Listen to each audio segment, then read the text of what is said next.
Hey, salut à tous, c'est Châtiment, j'espère que vous allez bien. Aujourd'hui l'équipe, on se retrouve pour un thread horreur pour commencer ce mois d'octobre, pour inaugurer ce mois d'Halloween. Deux histoires dans cette vidéo, une histoire paranormale, puis une histoire qui s'est passée aussi dans la vraie vie, mais qui n'est pas du tout du paranormal. N'hésitez pas à liker, partager, commenter et abonnez-vous. Bonne vidéo à vous.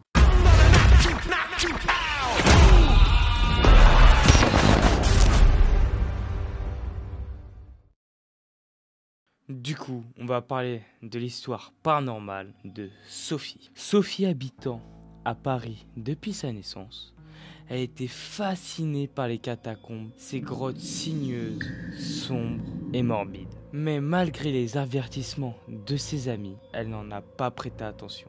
Mais cette nuit-là, elle a décidé de s'y aventurer. Elle commence à aller dans la grotte. Ça avançait petit à petit, vous voyez, qui faisait de plus en plus sombre, de plus en plus étroit. Et tout d'un coup, elle commence à entendre des bruits, comme si le vent lui parlait à travers les murs.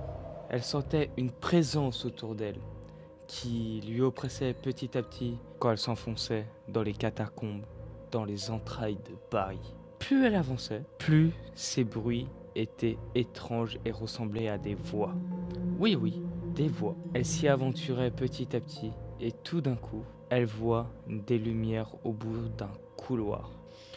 Et en s'approchant de ces lumières, elle voit un groupe de personnes vêtues de noir autour d'un autel où il y a près de leurs pieds au sol, sur les murs, des substances noires, visqueuses, des bougies macabres. Et puis, elle commence à voir, soi-disant, le chef du groupe, avec un livre très ancien, avec des pages qui sont jaunies. Elle commence à avoir le cœur qui palpite, elle commence à avoir un stress, elle sent une pression autour d'elle, avec des formes inhumaines qu'elle commence à voir un peu partout dans les catacombes. Elle voit que ça s'obscure petit à petit et elle remarque au sol un pentagramme qui apparaît. Elle décide de faire demi-tour le plus vite possible et en essayant de s'échapper des catacombes, commence à entendre des cris de partout. Les formes humanoïdes qu'elle commençait à voir commencent à les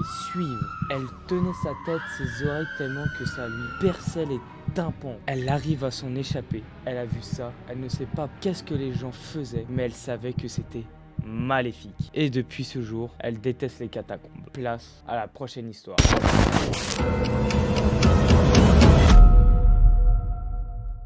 Il se cachait dans mon placard depuis le début. Voici la deuxième histoire. C'est l'histoire de Luna, 23 ans, habitant aux US, et elle venait passer des vacances en France. Il y a un an, en février, Luna se trouvait sur un parking de supermarché le soir pour rentrer chez elle, jusqu'à quand un homme s'approche en lui disant « Excuse-moi, je m'appelle Tom, j'ai un problème sur mon véhicule et je n'ai plus de batterie sur mon téléphone. Est-ce que tu pourrais me le prêter s'il te plaît, le tien ?» Luna, étant très généreuse, lui prête son téléphone, appelle quelqu'un et envoie un SMS à quelqu'un. Luna reprend son téléphone, rentre chez elle. Une semaine après, elle voit une voiture dans sa rue qu'elle ne connaissait pas, sachant que tous ses voisins se connaissaient, mais elle n'y prête pas attention. Du coup, elle rentre chez elle, elle mange, pas très tard, et elle se couche à 23 h. Et soudainement, vers 3-4 heures du matin, elle entend des bruits, mais des bruits de pas. Elle habite dans une maison où il n'y a pas d'étage. Elle n'y prête pas attention au bruit, et du coup, elle se rendort. Puis quelques jours plus tard, elle se réveille encore avec des bruits de pas. Elle décide d'être attentive et à écouter finement les bruits. Décide d'allumer la lumière. Et en regardant par la fenêtre, elle voit une silhouette s'échapper en courant. Du coup, étant très inquiète, car ce n'est pas la première fois qu'elle entend ces bruits de pas, elle décide de partir une semaine ou deux chez ses parents. Elle revient une semaine et demie après chez elle. 2 nuits se passent sans rien, tranquille. Et la troisième, les bruits de pas recommencent. Elle en pouvait plus. Elle allume la lumière d'un bond en étant en colère. Et elle crie « Dégage, sinon j'appelle les flics !» Et elle distingue encore une silhouette s'échapper en courant près de sa maison.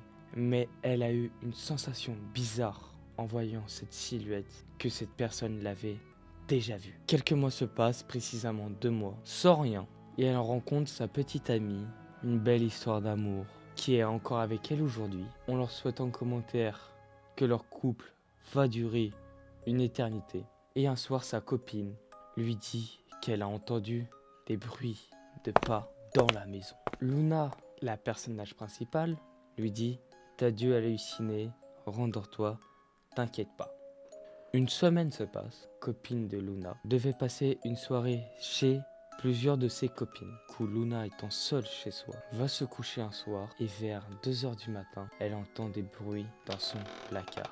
Au début, elle ne prenait pas une attention car c'était des petits bruits et elle commence à entendre des frottements sur le bois, comme si un couteau frottait à l'intérieur du placard. Elle se lève délicatement de son lit pour ne faire aucun bruit et s'échappe le plus vite possible de sa chambre.